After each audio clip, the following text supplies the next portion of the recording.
Welcome back to the deep dive.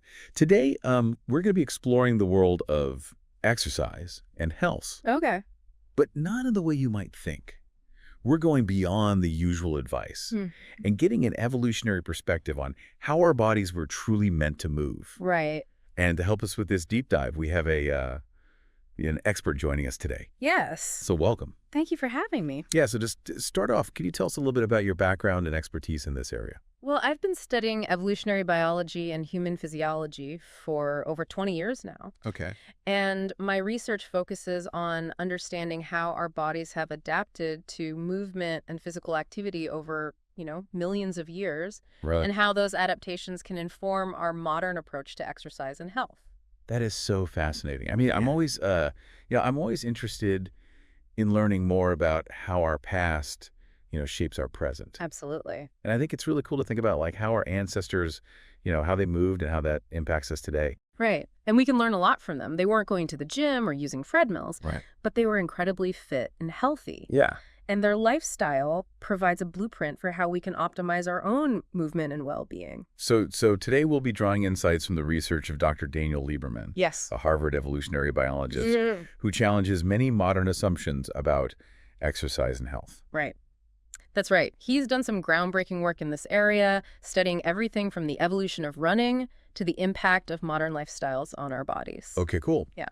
So to get started, I think a lot of people are probably wondering, like, how does evolutionary biology even relate to exercise? It's a great question. For a long time, exercise was seen as something we do to improve our fitness or appearance. Right. But Dr. Lieberman argues that it's much more fundamental than that. Okay. He sees movement as an essential part of what makes us human, Yeah. something that's deeply ingrained in our biology and our evolutionary history. So it's not just about aesthetics or athletic performance. It's about, like, who we are as a species. Exactly. It's about how our bodies were designed to function. Okay. And by understanding our evolutionary past, we can gain insights into how to move our bodies in ways that promote health and well-being. So what are some of the specific things we can learn from our ancestors when it comes to exercise? Well, one of the key insights is that our bodies evolved to be constantly active. Sure. Our ancestors were hunter-gatherers. They were constantly on the move, foraging for food, hunting, building shelters. They didn't have the luxury of sitting at desks for hours on end. It's true. And their bodies adapted to this lifestyle by developing a remarkable capacity for movement. Yeah. And this is where the concept of the mismatch disease comes in. Mismatched disease. Yeah, it's a term Dr. Lieberman uses to describe the health problems that arise when our modern lifestyle clashes with our evolutionary heritage. Okay, interesting. So, for example, we now spend hours sitting, which is something our bodies aren't really designed for. So you mean like the whole sitting is the new smoking thing? That's one example, yeah. Although Dr. Lieberman points out that it's not quite that simple. Okay, All animals sit, including our hunter-gatherer ancestors. they did. The problem isn't sitting itself, but the prolonged, uninterrupted sitting that's become the norm in modern life. Right. Our bodies need movement to function properly. When we sit for hours on end, those cellular mechanisms that keep us healthy start to slow down. Got it. So it's not about, never sitting down, but about making sure we're not sitting for too long without breaks. Exactly. Think about those cellular mechanisms that get activated when we move. Even short breaks, even just standing up every 15 minutes can make a difference. So it's not about demonizing sitting, but rather understanding how to sit in a way that's more aligned with how our bodies evolved. Yeah, because like you were saying, our ancestors didn't have like gyms or, treadmills or anything like that. Right. They were just active in their daily lives. Exactly. Their movement was integrated into everything they did. Okay, so like how do we kind of translate that to our modern lives? It's a good question, and it's something we'll be exploring in more detail throughout our deep dive today. Okay, cool. Yeah. So another thing I wanted to ask about is sleep. Yeah. We're constantly being told that we need to get like 8 hours of sleep every night. Right. But is that really necessary from an evolutionary perspective? That's another area where Dr. Lieberman challenges conventional wisdom. Yeah. Research on people living without electricity and artificial light suggests that 6 to 7 hours of sleep might be closer to our natural sleep patterns. Really? Of course, individual needs vary, but it's interesting to consider how our modern environment might be influencing our sleep. Right. I mean, we have like phones and computers and all these things that are keeping us up later. Exactly. All those screens emitting blue light. It can disrupt our natural sleep-wake cycles. Yeah. So it's worth thinking about how we can create a more sleep-friendly environment. You know, dimming the lights in the evening, avoiding screens before bed, things like that. Okay, good tips. Yeah. So, speaking of modern influences, what about that magic number we hear so much about, 10,000 steps a day? Ah, yes, the 10,000 steps. Is there any real science behind that goal? You might be surprised to learn that it actually originated from a marketing campaign Oh. for a Japanese pedometer back in the 1960s. There's no solid scientific basis for that specific number. Really? Wow. I always thought there was like some research or something behind it. It's a nice round number, easy to remember, and it caught on. Yeah. But the science is a bit more nuanced than that. Okay. Well, 10,000 steps is a good target. Even 7,000 to 8,000 steps can provide significant health benefits, especially if those steps are spread throughout the day. Right. It's about being consistently active. Exactly. Our ancestors weren't walking on treadmills or counting their steps, Right. but they were moving pretty much all day long, gathering food, tending to their shelters, interacting with their community. Yeah, that makes sense. It wasn't like a designated workout time. Right. It was just a way of life. So it's about finding ways to integrate movement into our daily routines. Yeah. Not just squeezing in an hour at the gym and calling it a day. Precisely. And it's about finding activities you enjoy. Right. Because if you don't enjoy it, you're not going to keep doing it. Exactly. We'll talk more about that later. But Yeah. the key is to find movement that feels good, that you look forward to, that becomes a natural part of your life. Okay, so what else can you tell us about this idea of mismatched diseases? Well, it's a really important concept because it helps us understand how our modern environment is contributing to many of the health problems we face today. Okay. So we've already talked about sitting too much, Right. but there are other examples like our diet. Right. We're consuming way more processed foods, sugar, and unhealthy fats than our ancestors ever did. Yeah, I mean, that's kind of hard to avoid these days, right? It can be challenging, for sure. Yeah. But again, it's about making conscious choices whenever possible. And it's about advocating for broader societal changes that make healthy choices easier and more accessible. Right, like maybe more access to like fresh fruits and vegetables or something. Exactly. And clear labeling on food products so people can make informed choices. Okay, so are there other mismatched diseases besides like sitting too much and our diet? Yes, Dr. Lieberman also talks about the lack of natural light exposure. Okay. We spend so much time indoors under artificial lights. Right. And this can disrupt our circadian rhythms, which can lead to problems with sleep, mood, and even metabolism. Interesting. So it's important to get outside every day, even for a short period of time, to expose ourselves to natural sunlight. Good advice. And he also talks about the overuse of supportive footwear, Yeah. which can weaken our foot muscles and lead to problems like plantar fasciitis. Plantar fasciitis, is that like that arch pain? Yes, exactly. It's a common problem, and it's often caused by weak foot muscles, which can be exacerbated by wearing shoes that provide too much support. So you mean like those super comfy shoes that I love? Well, it's not that supportive shoes are inherently bad, Okay. but Dr. Lieberman suggests that we should be spending more time barefoot or in minimalist shoes to allow our feet to move more naturally and strengthen those muscles. Okay, interesting. And this is just a small sampling of the mismatched diseases that Dr. Lieberman discusses in his work. Okay, so basically it sounds like we're kind of living in a way that's not really in sync with how our bodies evolved. That's a great way to put it. We've created this modern environment that, while convenient in many ways, is actually at odds with our biology in some pretty fundamental ways. And this is leading to all sorts of health problems. Exactly. And it's not just about physical health either. Okay. Dr. Lieberman also talks about the impact on our mental and emotional well-being. Right, because like stress is a big problem these days too. Absolutely. And chronic stress is another example of a mismatched disease. Okay. Our ancestors certainly experienced stress, but it was usually acute stress, like running from a predator or dealing with a natural disaster. But the stress we face today is often chronic, it's ongoing, it's unrelenting, and our bodies aren't really equipped to handle that kind of stress. So it's not just about like the type of stress, but also the duration. Exactly. And this chronic stress can contribute to problems like anxiety, depression, insomnia, and even weaken our immune systems, making us more susceptible to illness. Wow, so it's like everything is connected. It really is. Mhm. Our bodies are complex systems, and everything is interconnected. So when one part of the system is out of whack, it can have ripple effects throughout the entire body. So it's not just about addressing symptoms in isolation. Right. We need to take a more holistic approach, looking at the bigger picture and addressing the root causes of these mismatched diseases. So this is where Dr. Lieberman's work comes in. Exactly. He's providing us with a new framework for understanding health and well-being, one that's grounded in our evolutionary history. Okay, well, this is all super fascinating. Yeah. I'm really looking forward to diving deeper into this topic with you. Me too. There's so much more to explore. Awesome. Yeah. You know, it's amazing how much our evolutionary history influences our health and well-being It really is. in ways that we might not even realize. You know, it makes you wonder what other insights Dr. Lieberman has uncovered.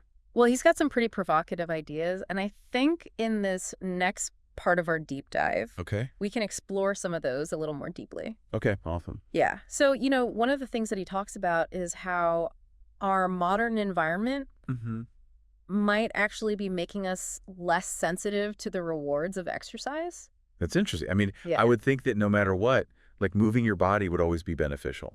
You're absolutely right. Movement is inherently beneficial. Right. But one of the things we have to consider is that we are constantly bombarded with opportunities for instant gratification. Okay. So think about it. We have got sugary treats. We've got streaming services, you know, social media.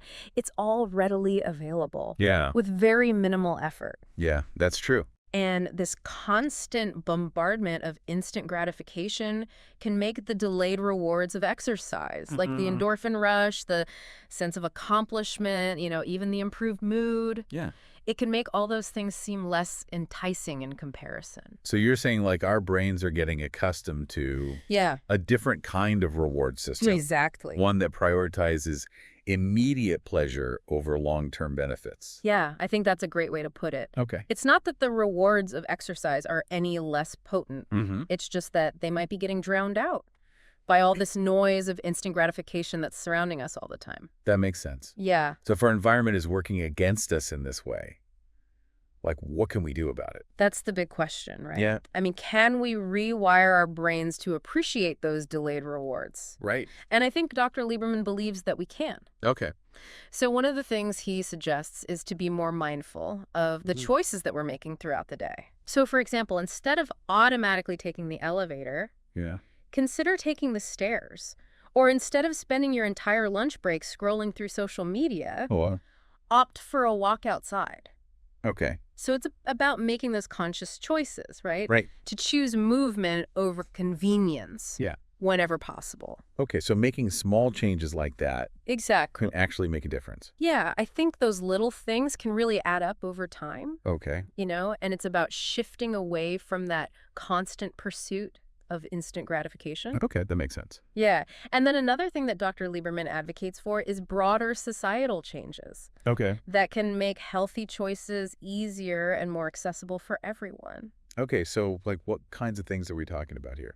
So this could include things like taxing sugary drinks or making healthy foods more affordable Okay. or investing in public spaces that encourage physical activity. Right. Creating an environment that makes it easier to be healthy. Exactly. So it's not just about individual effort, but also about creating systems that support our well-being. I think that's a really important point Okay. because we can't just rely on willpower alone, right? Right. We need to create an environment that makes it easier to make those healthy choices. So, you know, we've been talking a lot about the physical benefits of exercise, Yeah. but Dr. Lieberman also talks about like the ethical considerations of promoting exercise. He does, yeah, and I think this is really important. Okay, so what are his thoughts on that? Well, one of the things that he really emphasizes is that, you know, the choice to exercise should ultimately be an individual one. Okay. You know, it's about empowering people with knowledge and support, not dictating what they should or shouldn't do. Right. And he also cautions against the no pain, no gain mentality Oh, yeah. that can be so prevalent in fitness culture. Yeah. You know, exercise shouldn't feel like punishment. Right. It should be enjoyable and sustainable. Right. It shouldn't be a source of stress or guilt. That's a really good point because I think a lot of people, you know, associate exercise with like you have to push yourself to the limit. Right. And I think that can be really discouraging for people, Yeah. especially if they're just starting out. Right. So I think it's really important to emphasize that, you know, exercise can be fun and it should be something that you enjoy. Yeah, it's about finding that joy in movement, Exactly. not forcing ourselves to do things that we hate. Yeah, and I think this brings us back to the importance of finding movement that you genuinely enjoy. Okay. So whether that's dancing or hiking or swimming Yeah. or something else entirely, Right. it's about listening to your body Mm-hmm. and discovering what feels good for you. Right. It's not about trying to conform to some external ideal. Exactly. It's about finding what works for you. Okay. Well, that's a great message, I think. Yeah, and I think on that note of self-compassion, Mm. we'll wrap up part 2 of our deep dive into Dr. Lieberman's work. So we've been talking a lot about how our modern lifestyle, Yeah. kind of clashes with our evolutionary past. Right. And it's really fascinating stuff. Yeah. But, before we wrap up this deep dive, Yeah. I wanted to kind of zoom out a little bit Okay. and think about the bigger picture implications of all this. Yeah, that's a great idea. So, if we accept that our bodies were designed for a very different way of life Mm. than the one we're currently living, Right. what does that mean for how we approach exercise and health in our modern world? That is the million-dollar question, isn't it? Yeah. And, I think one of the most important takeaways from Dr. Lieberman's work is that we need to shift our mindset about exercise. Okay. We tend to think of it as something we have to do, Mm-hmm. like a chore or a punishment, Right. or like something we do just to lose weight or look a certain way. Right, exactly. But Dr. Lieberman argues that we need to reclaim exercise Okay. as something that's inherently enjoyable, as something that's a natural expression of who we are as human beings. So more like play than work. Exactly. Okay. And this Yeah. idea of play is really important because when we view exercise as play, Okay. it becomes less about willpower Right. and more about tacking into our innate desire to move our bodies. Right. I mean, think about kids. Exactly. They're constantly running around and jumping and playing. They don't need to be told to exercise. Right. It's just something that they do naturally. And they love it. Exactly. So it's like we need to kind of rediscover that inner child Yeah. and find ways to make movement a part of our lives. Yeah. And, it doesn't have to be complicated. Mm-hmm. It can be as simple as taking the stairs instead of the elevator Right. or going for a walk in the park. Or dancing in your living room. Exactly. It's just about finding ways to move your body Right. in ways that feel good. Yeah. And I think that's a really important point Mm. because it shouldn't feel like a chore. If you're forcing yourself to do something that you hate, Yeah. you're not going to stick with it. Yeah. So find something you enjoy Exactly. and just make it a part of your life. And be patient with yourself. Mm. It takes time to build new habits Right. and to develop that consistency. So what are some other tips for making exercise more enjoyable and sustainable, Yeah. in our busy modern lives? Well, one thing that Dr. Lieberman emphasizes is the importance of social connection. Okay. Find a workout buddy, Yeah. join a running club, Mhm. take a dance class, Right. anything that allows you to connect with other people Right. while you're moving your body. Because it makes it more fun. Exactly. And you're more likely to stick with it if you're doing it with other people. And it also helps with accountability. Yeah, that's true. If you know that someone's waiting for you at the gym, Yeah. you're less likely to skip your workout. Okay, that's a good point. So find those people who can support you and encourage you and make it a social activity. And I think it's also important to remember Mm-hmm. that movement doesn't have to be intense Right. or strenuous to be Yeah. beneficial. Exactly. Even just like gentle walking or stretching Yeah. can make a big difference. And it's also important to listen to your body. Mm-hmm. Don't push yourself too hard, especially if you're just starting out. Take breaks when you need them. And if you're feeling pain, Yeah. stop and rest. Yeah, that's really important. It is. So it's not about, no pain, no gain. Right. It's about being kind to yourself Exactly. and honoring what your body needs. And, I think that's a good place to wrap up our deep dive today. Okay. We've covered a lot of ground. Yeah, we have. And I hope that our listeners have gained some new insights into the importance of movement and how to make it a more enjoyable and sustainable part of their lives. Yeah. And I think, the key takeaway here Mm-hmm. is that our bodies were designed to move. And when we mood our bodies, we're not just improving our physical health. Mm-hmm. We're also enhancing our mental, emotional, and even spiritual well-being. Absolutely. So find ways to move that feel good for you Yeah. and make it a part of your daily life. And remember, you don't have to do it alone. Yeah, find people who support you Right. and who make it fun. And celebrate those small victories. Yes. Every step counts. So to our listeners out there, Yes. what small change can you make today Hmm. to move your body in a way that feels good? I love that question. Yeah. We'd love to hear your thoughts, so feel free to share them with us on social media. Yeah. And until next time, be well and keep moving. See you next time.